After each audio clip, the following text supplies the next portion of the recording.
വീണ്ടും PM ശ്രീയിൽ ചെറിയൊരു updation വന്നിട്ടുണ്ട്. PM ശ്രീ പദ്ധതിയിൽ മന്ത്രിതല ഉപസമിതി രൂപീകരിക്കാനാണ് നിലവിൽ ഇപ്പോൾ തീരുമാനമായിരിക്കുന്നത്.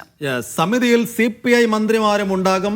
സമിതിയുടെ നിരീക്ഷണത്തിലായിരിക്കും തുടർ നടപടികൾ. അതേസമയം CPI ബഹിഷ്കരണം നാളത്തെ മന്ത്രിസഭാ യോഗത്തിൽ മാത്രമായിരിക്കും. 4-ന് ചേരുന്ന CPI സംസ്ഥാന കൗൺസിൽ തുടർ നടപടികൾ ചർച്ച ചെയ്യും. അതിനു മുമ്പ് LDF യോഗം ചേരാനും സാധ്യത. സുനിൽ ഐസക് വിശദാംശങ്ങളുമായി. സുനിൽ, അങ്ങനെയെങ്കിലും ഒരു മന്ത്രിതല സമിതിയെ രൂപീകരിക്കുന്നു എന്നത് ഇന്നലെ CM അടക്കം ബിനോയ് വിശ്വവുമായി നടത്തിയ കൂടിക്കാഴ്ച അടക്കം CPIക്ക് മുന്നിൽ വെച്ച പ്രധാനപ്പെട്ട ഒരു ഫോർമുലയായിരുന്നിരിക്കണം. അതിന് നിലവിൽ അങ്ങനെ പൂർണ്ണമായി സമ്മതിച്ചിട്ടില്ല. അതുകൊണ്ട് അതും കൂടിയാണ് മന്ത്രിസഭാ യോഗത്തിൽ നിന്ന് വിട്ടു നിൽക്കാനുള്ള തീരുമാനം. അപ്പോൾ ഈ ഒരു മന്ത്രിതല സമിതിയെ രൂപീകരിക്കാം, അതിൽ CPI മന്ത്രിമാരും അംഗങ്ങളാകാം എന്ന ഒരു ഫോർമുലയ്ക്ക് എത്ര കണ്ട് സമ്മതം മൂളിയിട്ടുണ്ട് CPI? അത് ഈ വിഷയത്തിൽ എത്ര വലിയൊരു പരിഹാര നിർദ്ദേശമാണ്? സിഫു, ആദ്യഘട്ട അനുനയ നീക്കങ്ങൾ പാളിയെങ്കിലും CPIയെ അനുനയിപ്പിക്കാനുള്ള തുടർ ശ്രമങ്ങളിലാണ് ഇപ്പോഴും CPM നേതാക്കളും മന്ത്രിമാരടക്കമുള്ള ആളുകൾ, മുഖ്യമന്ത്രി അടക്കമുള്ള ആളുകളും ഉള്ളത്. കാരണം നമുക്കറിയാവുന്ന പോലെ തദ്ദേശ നിയമസഭാ തെരഞ്ഞെടുപ്പുകൾ എത്തി നിൽക്കുകയാണ്. സ്വാഭാവികമായും വലിയ രാഷ്ട്രീയ പ്രതിസന്ധിയിലേക്ക് വന്നെത്തുന്ന ഒരു സാഹചര്യമുണ്ടാകും. അത് മുന്നണിക്ക് ഗുണം ചെയ്യില്ല എന്നാണ് പൊതുവായിട്ടുള്ള ഒരു വിലയിരുത്തൽ. അതുകൊണ്ട് തന്നെ പ്രശ്നപരിഹാരത്തിനുള്ള വഴികൾ ഇങ്ങനെ തേടിക്കൊണ്ടേയിരിക്കുകയാണ്. അതിന്റെ ഭാഗമായിട്ടാണ് ഇപ്പോൾ ഒരു മന്ത്രിതല ഉപസമിതിയെ രൂപീകരിക്കാനുള്ള ഒരു തീരുമാനത്തിലേക്ക് എത്തിച്ചേർന്നിരിക്കുന്നതെന്നാണ് നമുക്കറിയാൻ കഴിയുന്നത്. CPIയുടെ മന്ത്രിമാരടക്കമുള്ള ആളുകളെ ഉൾപ്പെടുത്തിക്കൊണ്ടായിരിക്കും ഈ PMC പദ്ധതിയുമായി ബന്ധപ്പെട്ട കാര്യങ്ങൾ നിരീക്ഷിക്കുന്നതിനും അതിന്റെ തുടർ നടപടികൾ നിരീക്ഷിക്കുന്നതിനായി ഒരു മന്ത്രിതല ഉപസമിതിയെ രൂപീകരിക്കാനുള്ള തീരുമാനത്തിലേക്ക് എത്തിയിരിക്കുന്നത്. ഈ വിവരം ഇന്നലത്തെ കൂടിക്കാഴ്ചയിൽ തന്നെ ബിനോയ് വിശ്വത്തോട് മുഖ്യമന്ത്രി പറഞ്ഞിട്ടുണ്ട് എന്നാണ് നമുക്ക് ലഭിക്കുന്ന വിവരം. അത്തരത്തിൽ ആ നീക്കങ്ങളുമായി മുന്നോട്ട് പോകാനുള്ള തീരുമാനത്തിലാണ് ഇപ്പോൾ ഉള്ളത്. അതായത് ഈ PMC പദ്ധതിയുമായി ബന്ധപ്പെട്ട ഇപ്പോൾ ആരോപിക്കപ്പെട്ടിട്ടുള്ള കാര്യങ്ങൾ, അത്തരം കാര്യങ്ങളിൽ വിശദമായ നിരീക്ഷണം നടത്തുക. ഒപ്പം തുടർ നടപടികൾ, അതായത് ഇനി മുന്നോട്ടേക്ക് പോകുന്ന കാര്യങ്ങളിൽ എന്തൊക്കെ കാര്യങ്ങളാണ് ചെയ്യാൻ കഴിയുക, പദ്ധതിയിൽ നിന്ന് പിന്മാറുന്നതിനുണ്ടാകുന്ന പ്രശ്നങ്ങൾ എന്തൊക്കെയാണ്, അത്തരം കാര്യങ്ങളുണ്ട്. അത്തരം കാര്യങ്ങളിലൊക്കെ ഈ ഉപസമിതിയുടെ മേൽനോട്ടത്തിലായിരിക്കും ഇനിയുള്ള തുടർ നടപടികളൊക്കെ നടക്കുക. നേരത്തെ അത് വിദ്യാഭ്യാസ വകുപ്പ് മാത്രമായിരുന്നു ചെയ്തിരുന്നെങ്കിൽ ഇനി ഈ മന്ത്രിസഭാ ഉപസമിതിയായിരിക്കും ഇക്കാര്യങ്ങളുടെ എല്ലാം നിരീക്ഷണവും നിയന്ത്രണവും അവർക്കായിരിക്കും. അത്തരമൊരു കാര്യത്തിലേക്കാണ് ഇപ്പോൾ എത്തിച്ചേർന്നിരിക്കുന്നത്. ആ ഉപസമിതിയെ ഒരുപക്ഷെ നാളത്തെ മന്ത്രിസഭാ യോഗത്തിൽ തന്നെ അത്തരമൊരു സമിതി രൂപീകരിക്കാനുള്ള സാധ്യതയാണ് നമ്മളിപ്പോൾ കാണുന്നത്. എന്തായാലും നാളത്തെ മന്ത്രിസഭാ യോഗത്തിൽ CPI മന്ത്രിമാർ പങ്കെടുക്കുന്നില്ല. പക്ഷേ അത് നാളത്തെ മന്ത്രിസഭാ യോഗത്തിൽ മാത്രമാണ് CPIയുടെ മന്ത്രിമാർ പങ്കെടുക്കാതിരിക്കുന്നത്. അക്കാര്യം മുന്നിൽ കാണിച്ചുകൊണ്ടാണ് 4 മന്ത്രിമാർ ഇന്നലെ മുഖ്യമന്ത്രിക്ക് കത്ത് നൽകിയിരിക്കുന്നത്.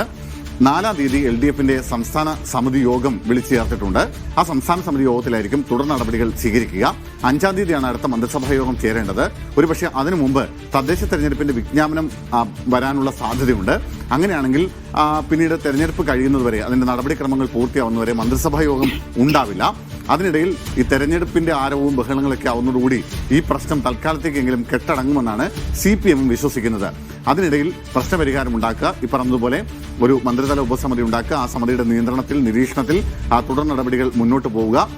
അതിനു മുമ്പ് തന്നെ ഇപ്പോൾ ഈ 4-ാം തീയതി ഞാൻ നേരത്തെ പറഞ്ഞു, 4-ാം തീയതി അടുത്ത CPIയുടെ സംസ്ഥാന നിർവാഹക സമിതി യോഗം ചേരുന്നുണ്ട്. അതിനു മുമ്പ് LDF യോഗം വിളിക്കാനുള്ള തീരുമാനവും ഇപ്പോൾ തത്വത്തിൽ എടുത്തിട്ടുണ്ട്. അതിന്റെ ഡേറ്റ് ഇതുവരെ അനൗൺസ് ചെയ്തിട്ടില്ല. പക്ഷേ 4-ാം തീയതിക്ക് മുമ്പ് തന്നെ LDF യോഗം വിളിച്ച് ഈ കാര്യങ്ങൾ ചർച്ച ചെയ്യും. നേരത്തെ മുഖ്യമന്ത്രി പറഞ്ഞ നിർദ്ദേശങ്ങൾ അടക്കമുള്ളവ ഈ LDF യോഗത്തിലും ചർച്ച ചെയ്യുമെന്നാണ് നമുക്ക് ലഭിക്കുന്ന വിവരം. അങ്ങനെയാണെങ്കിൽ അക്കാര്യങ്ങളായിരിക്കും, അത് കേന്ദ്രീകരിച്ചുകൊണ്ടായിരിക്കും 4-ാം തീയതി നടക്കുന്ന CPI യോഗത്തിന്റെ അജണ്ടയും അല്ലെങ്കിൽ അവിടുത്തെ ചർച്ചകളും. ആ യോഗത്തിലാണ് തുടർ നടപടിയെ സംബന്ധിച്ചൊരു തീരുമാനത്തിലേക്ക് പോകുന്നത്.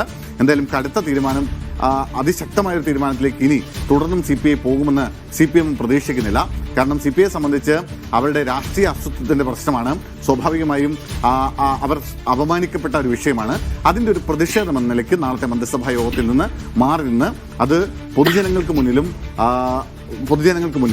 നമ്മുടെ സ്വന്തം പാർട്ടിയുടെ ഒരു അസ്തിത്വം ഉയർത്തിപ്പിടിക്കുക എന്നതിന്റെ ഭാഗമായിട്ടാണ് നാളത്തെ മന്ത്രിസഭാ യോഗത്തിൽ നിന്ന് വിട്ടുനിൽക്കാനുള്ള ഒരു തീരുമാനത്തിലേക്ക് എത്തിയിരിക്കുന്നത്. അതിനുശേഷം പക്ഷേ ഒരു അനുനയത്തിന്റെ പാതയിലേക്ക് CPI വരും എന്നാണ് CPMന്റെയും പ്രതീക്ഷ. സുനിൽ, ഒരു മന്ത്രിതല ഉപസമിതി എന്ന് വെച്ചാൽ ഒപ്പിട്ടുപോയി ഇനി പിന്മാറാൻ കഴിയില്ല എന്ന യാഥാർത്ഥ്യം നിലനിൽക്കെ ഈ മന്ത്രിതല ഉപസമിതിയുടെ ജോലി എന്തായിരിക്കും?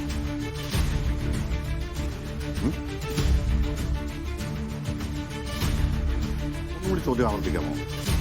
സുനിൽ, ഇതിൽ ഒപ്പിട്ട് പോയി ഇനി പിന്മാറ്റം സാധ്യമല്ല എന്ന യാഥാർത്ഥ്യവും CPM-ന്റെയും മുഖ്യമന്ത്രിയുടെയും നിലപാടും നിലനിൽക്കെ രൂപീകരിക്കപ്പെട്ട ഈ മന്ത്രിതല ഉപസമിതിയുടെ പണി എന്തായിരിക്കും?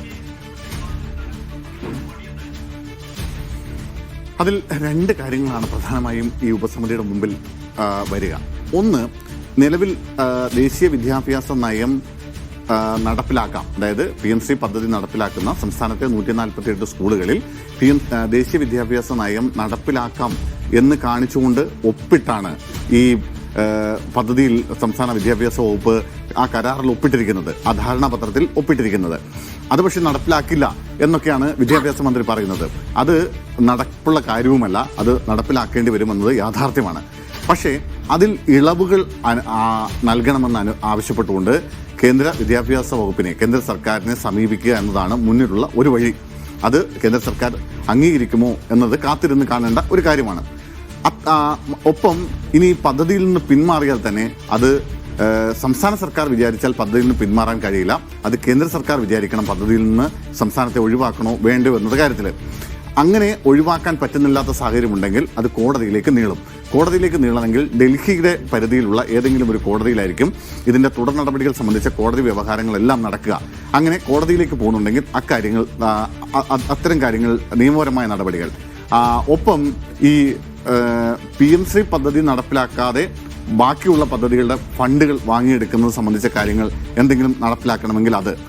ഇനി അതല്ല, തമിഴ്നാട് പോയതുപോലെ സുപ്രീം കോടതിയെ സമീപിക്കേണ്ട ഒരു സാഹചര്യമുണ്ടെങ്കിൽ അങ്ങനെ എങ്ങനെയാണ്, എന്തൊക്കെയാണ് അത് സംബന്ധിച്ച തുടർ നീക്കങ്ങൾ, എന്തൊക്കെയാണ് ഇതുമായി ബന്ധപ്പെട്ട കാര്യങ്ങളിൽ എന്ത് ചെയ്യാൻ കഴിയും, ഇനി പദ്ധതി ഒപ്പിട്ട് പോയ സാഹചര്യത്തിൽ ഇനി അതിന്റെ തുടർ നീക്കങ്ങൾ എന്തൊക്കെയായിരിക്കും, എന്തൊക്കെ കാര്യങ്ങളാണ് ആ പദ്ധതിയുമായി ബന്ധപ്പെട്ട് ഇനി മുന്നോട്ടേക്ക് ചെയ്യാൻ കഴിയുക എന്നത് പരിശോധിക്കുകയും പഠിക്കുകയും അത്തരം കാര്യങ്ങൾ നടപ്പിലാക്കുകയും ചെയ്യുക എന്നതാണ് ഈ മന്ത്രിസഭാ ഉപസമിതിയുടെ പ്രധാനപ്പെട്ട അവരുടെ ഉത്തരവാദിത്വം എന്ന് പറയുന്നത്. എന്തായാലും ആ സമിതി മിക്കവാറും നാളത്തെ മന്ത്രിസഭാ യോഗത്തിൽ തന്നെ അത്തരത്തിലൊരു സമിതി രൂപീകരിക്കാനാണ് സാധ്യത. ശരി സുനിൽ.